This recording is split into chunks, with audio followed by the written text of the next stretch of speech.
keçmişin qaranlıq olmağı o demək deyil ki, insanın gələcəyi parlaq olmayacaq.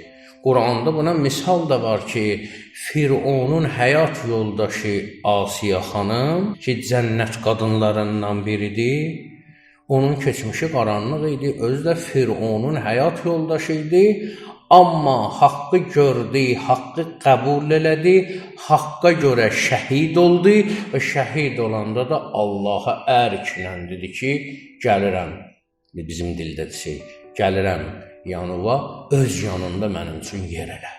Bir ev tikkinən öz yanında mənim üçün. Bu qədər qeydəsi möhkəm idi və aqibəti xeyirli oldu. Baxmayaraq ki, keçmişi qaranlıq idi. Həzrəti Nuhun oğlu, bir oğlu nə oldu?